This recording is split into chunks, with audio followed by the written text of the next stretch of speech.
This video was made possible by EA Game Changers.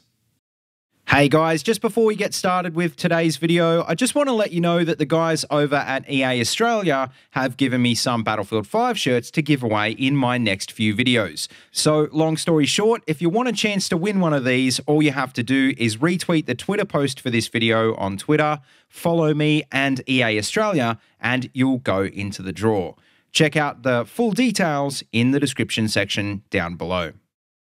Hey guys, how you going? This is BillyEatWorld again, and for today's video, I've got for you an interview that I recorded with Eric Holmes from DICE in Sydney earlier this week. And basically, in a nutshell, Eric is the design director for War Stories in Battlefield 5, and he was nice enough to have a chat about something that I know you guys are wondering about, which is historical authenticity. Obviously, War Stories is the part of the game where DICE do have the flexibility to be a bit more authentic, and I think they've aimed to do just that. But with that being said, I don't want to spoil it for you guys. Eric is so much better at explaining their decisions than I am, so sit back and enjoy the video, and of course, make sure you let me know what you think in the comments section down below.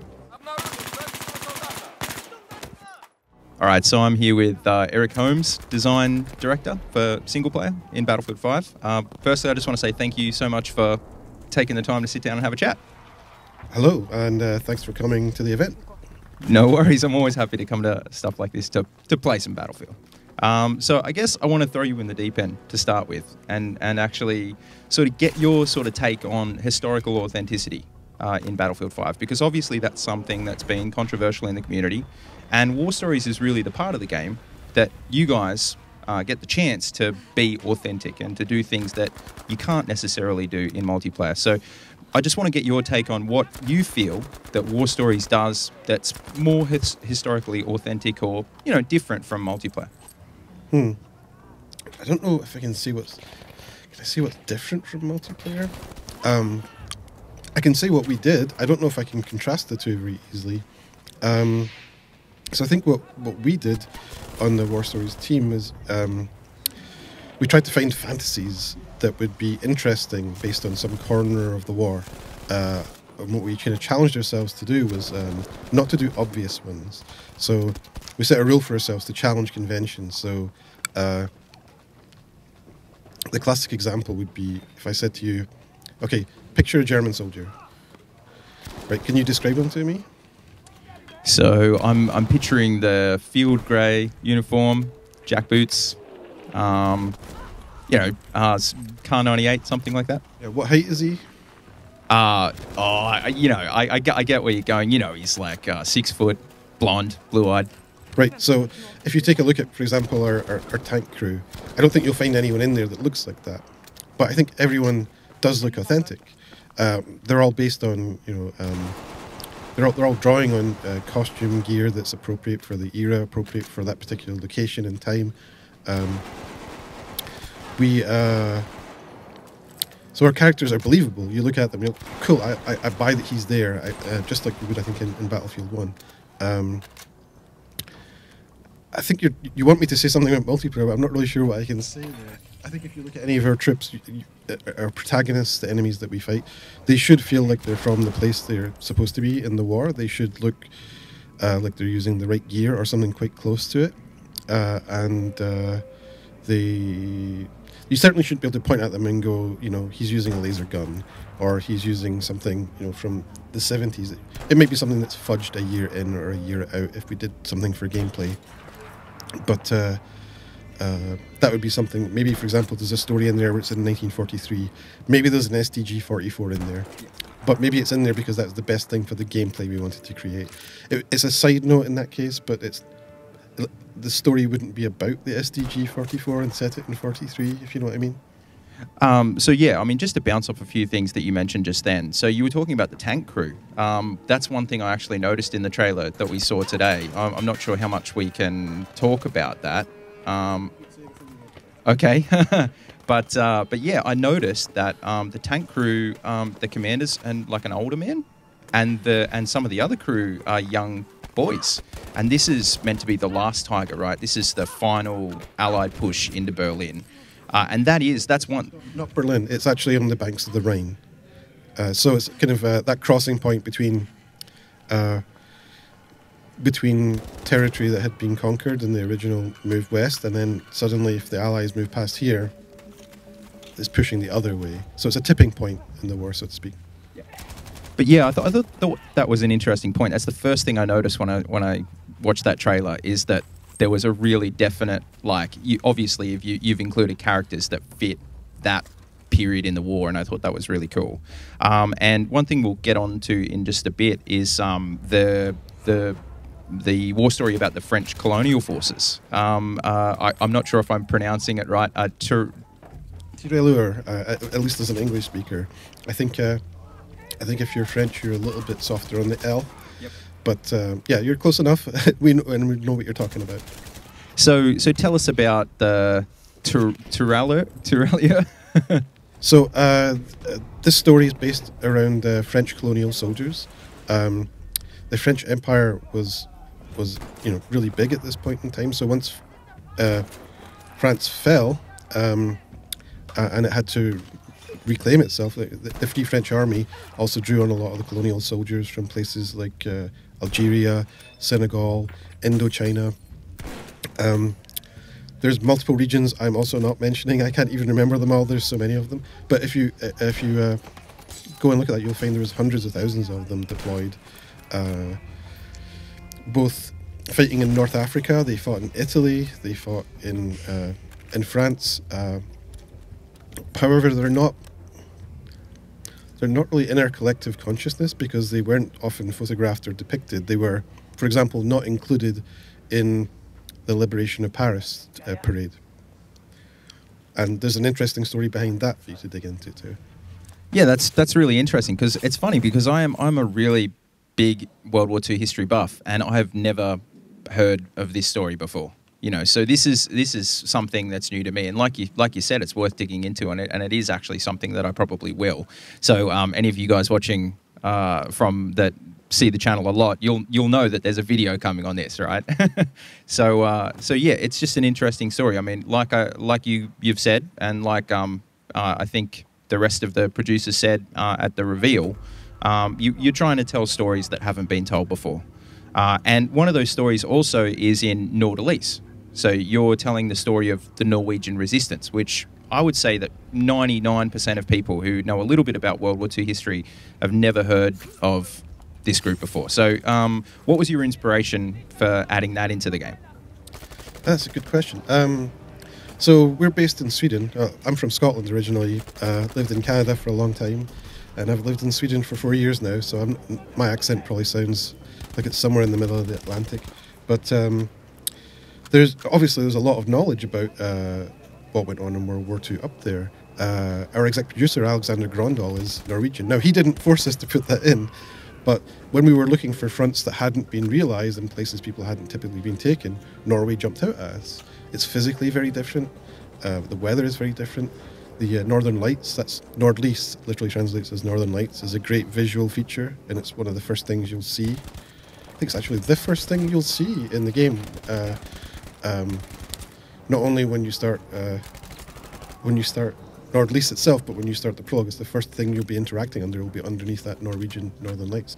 So it's something that really just kind of jumped out at us. Now, when I started looking at what that story could be and what we could do there, I kind of failed to take my own advice about challenging convention, and the first thing I dug into there was looking at paratroopers coming over from Scotland, actually. A lot of commandos were inserted from there, both Norwegian and British commandos. And the team went a step further and started digging in and found about a lot of women fighting with the resistance there. And that just kind of took a life of its own on, and I think we're all really glad it did. So we get to tell there a story, a mother-daughter story, something about family connection more than just kind of military victories. And what else can I say? I guess the Norwegian resistance is something that's quite inspiring. Do you know about the paperclip? No, I've never heard of that before. Okay, so the paperclip was a symbol of resistance, I believe, because it was about togetherness and unity, because it unifies the things inside. And Norwegians would wear them as an act of resistance. just a symbol of unity against a massive, there was, I think there was only 4 million people in Norway at the time, but there was 300,000 German occupying troops there. So that's a lot of people in a country which is relatively sparsely populated. But eventually that got made illegal too. So even just wearing a paperclip, put you at risk personally. And you'll see that icon in the war story if you know where to look for it. Yeah, that's really interesting. So I guess, I mean, one thing I can probably bounce off here is I'm gathering from what you're trying to say that the war stories are historically inspired, but not necessarily based on any particular one true event. Is that sort of safe to say? I think it is safe to say, absolutely. I think we try to make sure all of our stories are placed in a specific time and place, and that they could have happened even if they didn't happen. So but they're built on the bedrock of historical facts. So the place you go to, for example, in Nordlys, is based on a real place. It is based on a place where heavy water production was there. There are 2 events that it takes place in between. There's Operation Grouse and Operation Gunnerside. So there's some allusions as to why Astrid, Solveig's mother, has been captured by the Germans right at the start, because she was supposedly helping the commandos that dropped in the failed Operation Grouse. If you go and, I'm sensing people are going to Wikipedia as they hear this stuff, but you'll find out about a crashed set of gliders that came in, and the Gestapo rounded up these men, tortured them, interrogated them, and then executed them. And speaking of, like, I mean, I know it's a fairly sort of not the best topic to sort of bounce off at the end of that there, but I noticed that in the Nautilus war story, it's a fairly dark tone. You deal, especially at the start of it, with quite sort of graphic sort of images. And I guess one of the other sort of controversial things, I suppose, that we've seen today is that you have a whole war story based on a German tank crew. So on one hand, you have the clearly archetypal villainous Germans in the Nautilus war story. And presumably that's not going to be the case in The Last Tiger. Is it going to be like good guys versus... well, not really good guys, but neutral guys versus neutral guys? Are you not necessarily trying to paint the Germans in that war story as the villains, if that makes any sense? How would you describe the approach for Das Boot? Well, I mean, I hate to confess this, but I've never actually seen that movie. You should definitely check it out. And if you're listening to this and you haven't, you definitely should too. So it was a touchstone for us because it is a story of a German submarine crew who are of a variety of different dispositions, who are thrown together literally in this vehicle, and their survival depends on one another. They come through increasingly stressful situations, and they come kind of unraveled at times. There's depending on which edit version you watch, I think there's a 6-hour mini-series version as well as like a 2.5-hour quickest movie version, and at least 3 cuts in between. You will see men coming together in really hard times where their lives depend on each other. However, these men are working in the German Navy, the Kriegsmarine. So you have a tone from that. You have a subtext. One of the crew in there, in Das Boot, is openly a Nazi. And he is the first officer. He came to serve in that boat because he believed it was his duty. I think he was living in Mexico at the time, and he came back to Germany to fight for Germany. And there's friction because of that, because different people believe different things. And so we've taken a page from that book, and we have different people believing different things in our tank. And we use the events that we go through in our story there to expose that and explore what people need to do to get through the most difficult, trying moment perhaps in their lives. So that's really interesting, because I would have thought, like, just from the outside looking in and not knowing at all what you've tried to achieve with that war story, that you'd go for one or the other. And I just thought you'd go for the typical, okay, well, they're they're good guys and they're anti-Nazi and whatever. But what you're saying is that you're trying to, you know, have a mix. You're trying to show that, I guess, ideological divide within Germany at the time, which is, I guess, really interesting. One question that I do have to ask for you, and this is, I think, something that a lot of people in the community really want to know. One thing that I noticed in, I think it was the start of Nordice, or it may have been in something else, there was actually a mention of the swastika, but there's no swastikas in game. So can you sort of tell the people at home what was the thinking behind leaving that symbol out? Obviously, it's a controversial symbol, but what was the decision that ultimately made the studio leave that symbol out?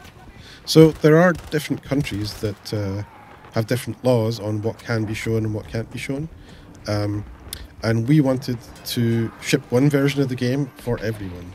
And so we took a look at that and saw, could we, you know, I mean, the swastika is an incredibly powerful icon.